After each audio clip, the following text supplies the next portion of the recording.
Oke, shalom saudara, teman-teman, keluarga semua di Immanuel Worship. Terima kasih untuk mempercayakan saya bisa berbagi kembali di sini. Saya ingin berbagi firman Tuhan kepada saudara. Apa yang Tuhan taruh di hati saya percaya itu akan bisa memberkati saudara dan mengubahkan saudara, dan pastinya bisa menguatkan saudara untuk hidup dalam kehendak Tuhan. Tapi sebelumnya mari kita berdoa dulu yuk. Bapak, terima kasih. Kami hendak berbicara, kami hendak mendengar. Biar Tuhan yang memberkati. Di dalam nama Yesus urapi. Amin. Saudara, saya punya tema menarik, yaitu When You Love Someone. Hari ini saya mungkin gak akan panjang berkhotbah, saudara.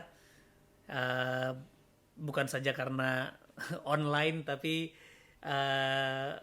saya persiapkan firman ini very packed dan sangat padat. Dan saya berdoa dalam pesan yang mungkin tidak terlalu panjang ini bisa menjadi dasar yang kokoh untuk saudara bisa mengasihi seperti Tuhan mengasihi.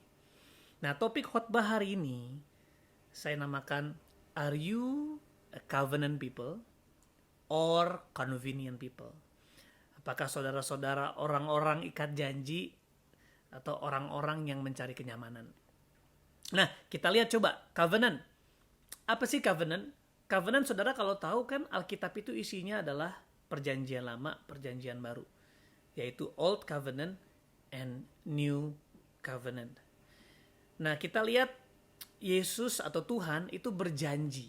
Sejak awal dia bersumpah kepada Abraham, dia bersumpah kepada Musa, dia bersumpah kepada Daud, ya, dan dia memegang sumpahnya, saudara. Dan Tuhan juga bersumpah untuk tidak meninggalkan kita. Dan itu kenapa hal ini terjadi? Yesus harus turun, dia lahir di kandang, keadaan yang gak nyaman, dia hidup sebagai manusia biasa sama seperti kita, bahkan dia rela dihina, dia rela dianiaya, dia rela disakiti, sampai dia harus mati di kayu salib. Kenapa?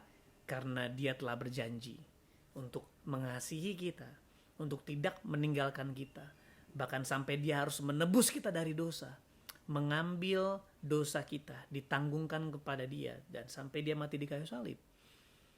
Inilah namanya covenant. Orang-orang yang hidup dengan ikat janji. Dan covenant ini bersumber dari kasih Tuhan, yaitu kasih tanpa syarat. Jadi base-nya adalah love. Ini namanya covenant people. Ini mahal, ini mulia. Tapi sebaliknya yang satunya convenient people. Orang-orang yang hanya pokoknya mau melakukan as long as it is convenient to me. Selama ini nyaman buat saya. Makanya orang-orang ini hanya mau mengasihi sebatas persetujuan, sekedar bisa diterima, bisa menguntungkan saya, bisa membuat saya nyaman atau cocok. Nah, inilah mudah. Inilah yang murah. Berbeda dengan covenant yang mahal dan mulia, tapi convenient, mudah dan murah, saudara. Nah, saudara, saya tahu kita perlu juga punya hubungan yang convenient saja. Perlu. Ya, kita berteman sama semua orang karena kita butuh juga yang namanya ya pertemanan, butuh yang namanya kita kalau bisnis ya pasti kan convenient dong. Ya, karena kita butuh juga sesuatu yang menguntungkan kita. Ya, contohnya kayak saya tadinya belanja di Hero. Tapi tiba-tiba karena ada Makro tiba-tiba di Kelapa Gading. Waduh, semua pindah ke sana. Ya, itu namanya convenient relationship antara saya dengan swalayan gitu kan. Ya, ada juga orang-orang yang saya berhubungan sebatas convenient. Dimana saya punya bisnis, ya oke, kita berhubungan sebatas memang saling menguntungkan aja. Ya kalau udah nggak untung, ya kayaknya kita udah stop deh ya. Kayaknya bisnis kita udah nggak jalan. Kayaknya ya, ini nggak apa-apa, ini nggak masalah. Tetapi saudara, akan jadi masalah kalau semua hubungan dalam hidup saudara sifatnya convenient. Karena saudara, Tuhan mengajarkan kita untuk bisa memiliki hubungan yang dasar adalah kasih Kristus. Dalam gereja lokal, komunitas lokal, di keluarga, persahabatan, kita perlu menerapkan yang namanya cinta tanpa syarat atau cinta yang membuat kita menjadi covenant people, orang-orang dengan ikat janji. Ya. Nah, saudara, eh, kita belajar dari Yesus ya. Kita belajar dari Yesus yang dimana kasihnya itu teguh, kasihnya itu tetap. Nah, saya coba bungkus ini dalam konteks pernikahan. Ini akan sangat membantu saudara yang mau menikah, tapi juga akan membantu saudara yang memang sudah menikah, tapi mungkin lupa. Lupa janjinya. Lupa janji di pernikahan. Nah, saudara kita harus tahu bahwa, coba kita lihat Filipi 2 ayat 5 ya. Kita kan mau mengasihi seperti Kristus ya. Karena Alkitab mengatakan bahwa kasihilah sesama seperti aku mengasihi kamu. Dan kita mau belajar when you love someone, kita mau mengasihi seperti Kristus mengasihi. Ya, coba kita lihat di sini.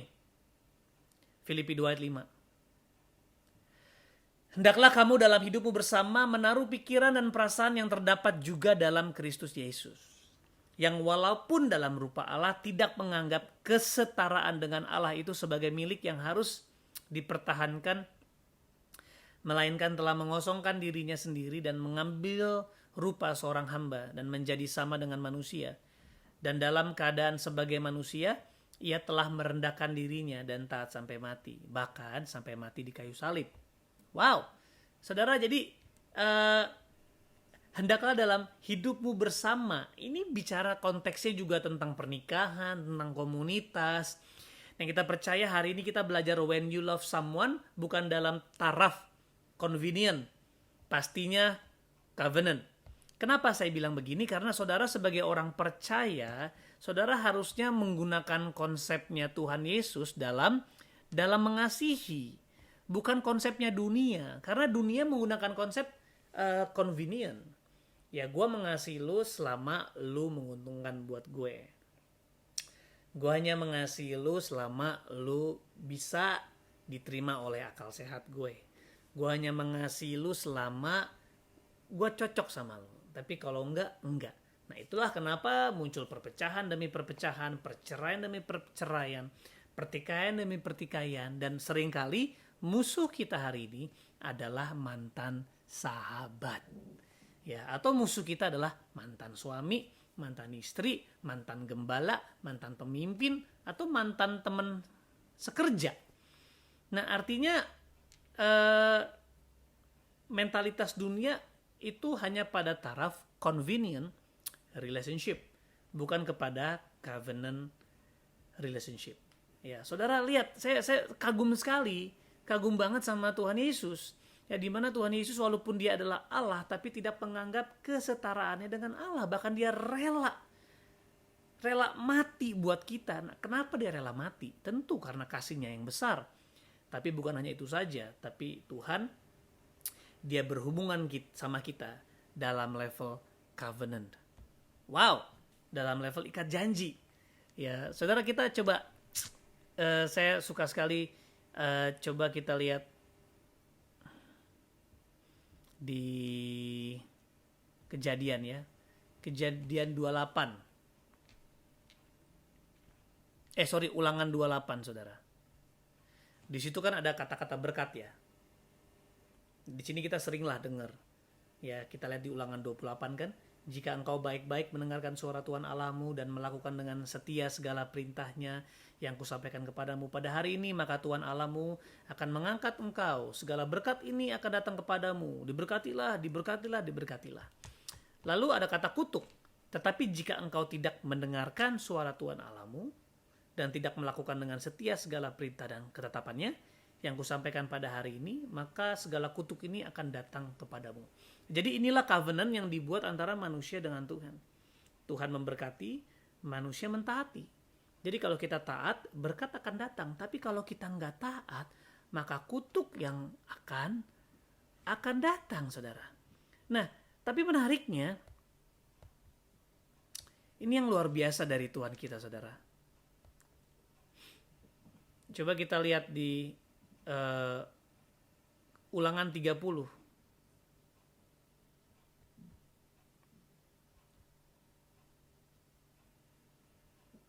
Kita lihat di situ ayat yang ke-6. Dan Tuhan Allahmu akan menyunat hatimu dan hati keturunanmu sehingga engkau mengasihi Tuhan Allahmu dengan segenap hatimu dan dengan segenap jiwamu supaya engkau hidup. Artinya apa, saudara? Tuhan memerintahkan kita untuk mengasihi Tuhan. Tetapi Tuhan juga yang memberikan kita kekuatan untuk kita bisa mengasihi Tuhan. Jadi ini yang amazing, saudara. Kenapa? Karena pada akhirnya manusia gagal. Manusia gagal mengasihi Tuhan sehingga kutuk itu ditimpakan kepada manusia. Ya, tetapi luar biasa karena Tuhan begitu mengasihi kita, saudara. Ya, kita lihat Yohanes 3 ayat 16.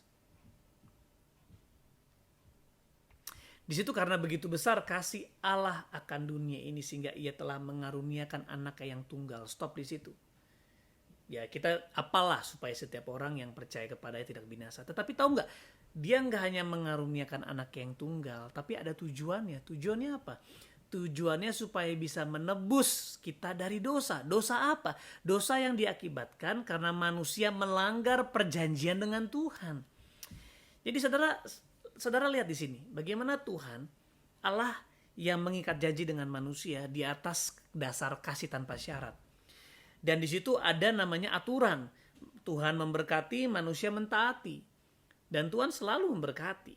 Tapi ketika manusia gagal mentaati, bahkan manusia berusaha jadi Tuhan, dan harusnya manusia dikutuk, saudara. Tapi karena kasih Tuhan begitu besar dan Dia sudah berjanji akan bersumpah untuk setia dan bersumpah untuk tidak meninggalkan kita. Jadi apa yang Dia lakukan? Dia mengutus anaknya, saudara. Dia mengutus Yesus untuk menjadi pesan perdamaian, untuk memulihkan lagi hubungan kita sama Bapa. Makanya coba kita lihat di 2 Korintus 5 ayat yang ke-18 dan 19. Dan semuanya ini dari Allah yang dengan perantaraan Kristus telah mendamaikan kita dengan dirinya dan yang telah mempercayakan pelayanan pendamaian itu kepada kami. Sebab Allah mendamaikan dunia dengan dirinya oleh Kristus dengan tidak memperhitungkan pelanggaran mereka. Ia telah mempercayakan berita pendamaian itu kepada kami. Jadi lihat nggak bagaimana Yesus mengasihi kita? Dia tidak memperhitungkan pelanggaran. Wow, padahal kita nih melanggar. Kita jelas melanggar. Secara hukum tertulis kita melanggar, saudara. Harusnya kan kalau dalam batas convenient ya udah dihukum, Yesus Tuhan hajar, Tuhan musnahkan, selesai. Karena kita salah. Tapi tidak demikian dengan kasih Tuhan. Kasih Tuhan itu tidak menuntut. Bahkan Dia tidak menuntut pembalasan loh. Dia tidak mengingat-ingat kesalahan. Bahkan Tuhan tahu, Tuhan sadar manusia tidak mampu untuk mengasihi. Tuh manusia gagal untuk mengasihi. Apa yang Dia lakukan? Dia turun sebagai manusia. Dia kasih lihat bagaimana caranya mengasihi. Sampai Dia mati di kayu salib. Menebus dosa yang harusnya kita tanggung. Menebus hukuman yang harusnya Dia tanggung. Saking segitu besarnya Dia mencintai kita. Amin, saudara. Dan inilah yang namanya kasih Kristus. When you love someone, kasih inilah yang harus kita berikan. Karena tadi di 2 Korintus 5 ayat 18 dia bilang, Kristus telah mendamaikan kita dengan dirinya. Dan telah mempercayakan pelayanan pendamaian. Ingat, pelayanan pendamaian, bukan pelayanan penghakiman, saudara. Itu kenapa kalau kita punya konsep penghakiman, kita akan mengingat-ingat kesalahan orang lain, kita akan menuntut balas, kita akan hitung-hitungan, kita akan menghakimi, kita akan nyindir, kita akan nyinyir. Tapi tidak demikian dengan pelayanan pendamaian. Nah, kita lihat pelayanan pendamaian itu seperti apa, saudara. Ya. Kita lihat di Matius 5, saudara. Ini luar biasa sekali bagaimana Yesus mengajarkan kita. Matius 5 ayat 38. Kamu telah mendengar firman, mata ganti mata, gigi ganti gigi. Tetapi aku berkata kepadamu, janganlah kamu melawan orang yang berbuat jahat kepadamu, melainkan siapapun yang menampar pipi kananmu, berikanlah juga kepadanya pipi kirimu. Wow. Dan kepada orang yang hendak mengadukan engkau karena mengingini bajumu, serahkan juga jubahmu. Dan siapapun yang memaksa engkau berjalan 1 mil, berjalanlah bersama dia sejauh 2 mil. Ya, ayat 43. Kamu telah mendengar firman, kasihilah sesamamu manusia dan bencilah musuhmu. Tetapi aku berkata kepadamu, kasihilah musuhmu dan berdoalah bagi mereka yang menganiaya kamu. Karena dengan demikianlah kamu menjadi anak-anak Bapamu di sorga. Saya bisa bilang anak-anak janji, anak-anak covenant. Karena kita adalah anak perjanjian, saudara. Kita ditebus dengan darahnya yang mahal. Makanya kita harus jadi orang-orang yang mahal. Karena Yesus menjadi darah perjanjian, menebus kita dari dosa. Bukan hanya menebus kita dari dosa, tapi mengembalikan kita kepada Bapa, menjadikan kita anaknya. Dengan apa? Darah anak domba. Artinya kita adalah pribadi semahal itu, sehingga kita hanya bisa ditebus dengan darahnya yang mahal. Jadi saudara adalah ciptaan yang mahal. Jangan bikin keputusan murah. Saudara pribadi yang mahal. Jangan bersikap murah, saudara. Saudara pribadi yang mahal. Jangan punya mentalitas yang murah. Karena saudara bukan murahan. Jangan bikin pengampunan saudara jadi murah. Harus dibayar. Dibayar dengan apa? Minta maaf. Dibayar dengan perubahan. Saya akan berubah, saya janji deh demi mendapatkan pengampunanmu. Lalu saudara melihat, wow, dia sudah berubah luar biasa. Saya akan mengampuni kamu, saya akan mengasihi kamu. Saudara, itu murah, saudara. Dan kenapa Yesus tidak menuntut pembalasan, saudara? Kenapa Yesus, coba kita lihat di Roma 5 ya.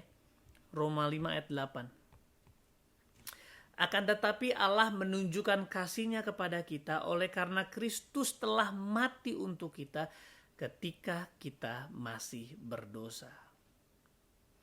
Kenapa Yesus tidak tunggu kita berubah? Kenapa Yesus tidak tunggu kita bertobat? Kenapa Yesus tidak tunggu kita minta ampun? Karena semahal itulah pengampunan, saudara. Saking mahalnya, nggak ada yang bisa bayar, sehingga itu hanya bisa diberikan secara gratis. Sehingga ini hanya bisa diberikan cuma-cuma, saudara. Karena memang nggak bisa dibayar semahal ini, saudara. Kalau sampai bisa dibayar, berarti itu jadi murah. Itu kenapa, saudara, kita mengasihi Kristus sederhana. Kita mengasihi sesama sederhana karena Yesus telah mengasihi kita. Kita lihat di Yohanes 15 ayat 9. Seperti Bapa telah mengasihi aku, demikianlah juga aku telah mengasihi kamu. Tinggallah di dalam kasih itu. Lihat, sebagaimana Bapa telah mengasihi aku, demikian juga aku telah mengasihi kamu. Tinggallah dalam kasih itu. Kasih yang apa? Kasih Bapa ini, saudara. Ya, makanya ayat 12 dia bilang, inilah perintahku supaya kamu saling mengasihi seperti aku telah mengasihi kamu. Nah, inilah yang namanya orang-orang ikat janji, orang-orang covenant. Saudara, kita mengasihi sederhana, bukan karena dia baik, bukan karena orang-orang ini baik, bukan karena pasangan kita sudah berubah. Sederhana karena Tuhan baik sama saya. Karena Tuhan telah mengasihi saya tanpa batas, tanpa syarat. Untuk itulah kita mau juga mengasihi. Saya mau tutup dengan ayat terakhir ini, saudara. 2 Timotius 2 ayat 13.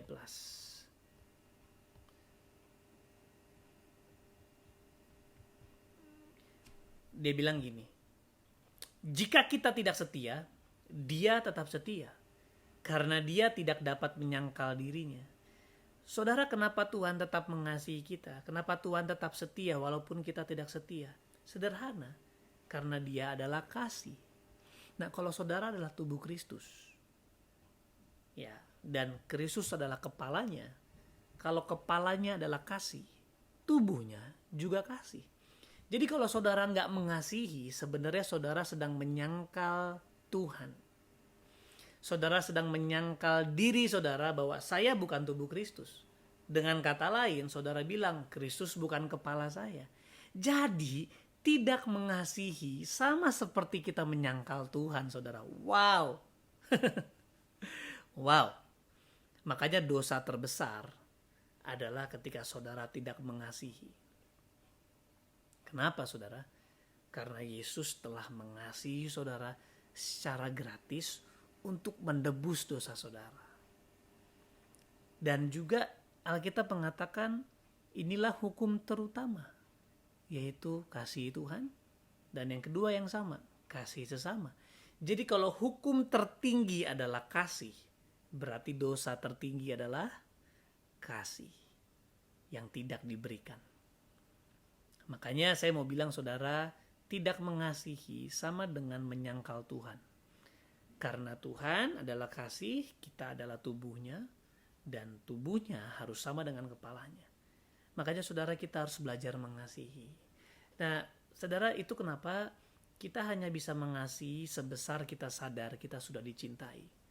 Nah, banyak orang yang mau menikah kan alasannya adalah saya menikah karena dia baik, saya menikah karena dia setia, saya menikah karena dia punya karakter. Ya betul, saya setuju saudara. Saudara harus memilih pasangan hidup dengan standar. Yes. Kenapa? Karena ketika saudara memilih pasangan saudara dan saudara memilih dia untuk menjadi pasangan hidup, sebenarnya saudara juga sedang memilih dia untuk saudara bisa mengasihi dia seumur hidup. Nah, jadi ini tips yang sangat luar biasa saudara. Kalau saudara memilih pasangan hidup, pilihlah dengan standar yang baik. Kenapa? Karena dengan standar yang baik itu, at least saudara bisa memiliki rasa aman untuk mengambil keputusan besar. Yaitu apa? Saudara akan menjadi pasangan buat pasangan saudara. Dengan kata lain, saudara siap untuk mengasihi seperti Kristus mengasihi mempelainya seumur hidup. Kenapa? Karena banyak sekali pernikahan gagal karena dia lupa. Dia punya standar memilih pasangan hidup. Lalu ketika menikah, standarnya masih diterusin. Jadi dia mengatakan, saya akan mengasihi kamu kalau kamu tetap memenuhi standarmu. Saya akan mengasihi kamu kalau kamu tetap setia. Kan tidak begitu pernikahan. Pernikahan itu selalu janjinya seperti ini. Saya akan setia dalam suka dan duka. Aku memilih mengasihimu dalam sehat maupun sakit. Aku memilih mengasihimu ketika dalam keadaan senang ataupun susah. Artinya kan saya akan tetap setia walaupun kamu gak setia. Saya akan tetap setia walaupun kamu gak mengasihi saya lagi. Saya akan tetap setia walaupun kamu menyakiti saya. Itulah covenant. Makanya pernikahan itu dibangun di atas covenant relationship. Gak ada perceraian, saudara. Jadi banyak orang menikah bukan dengan nilai covenant, tapi convenient. Dan alasannya betul lagi. Saya bercerai kenapa? Dia pukulin saya, dia udah gak setia, dia selingkuh. Loh, kan waktu pernikahan kamu berjanji di hadapan Tuhan akan setia dalam suka dan duka. Dengan kata lain, kamu akan setia walaupun pasanganmu menyukai kamu ataupun mendukai kamu, saudara. Karena begitulah dengan Yesus. Makanya inilah rahasia besar pernikahan antara anak domba Allah dengan mempelainya. Digambarkan dalam pernikahan. Makanya jangan nikah kalau belum punya konsep pernikahan antara anak domba Allah dengan jemaatnya. Yang walaupun jemaatnya tidak setia, tapi mempelai pria tetap setia. Karena dia tidak menyangkal dirinya. So saya berdoa saudara, when you love someone, you have to love like God loves you. Sebagaimana Tuhan mengasihi kita. Kalau ini yang kita terapkan dalam keluarga, pasangan hidup, gereja lokal, komunitas, wow, surga akan hadir di hidup saudara dan menguasai hidup saudara, mengubahkan banyak kehidupan. Amin saudara, saya berdoa supaya ini menjadi berkat tersendiri buat saudara, supaya saudara tidak lagi jadi convenient people, tapi menjadi covenant people.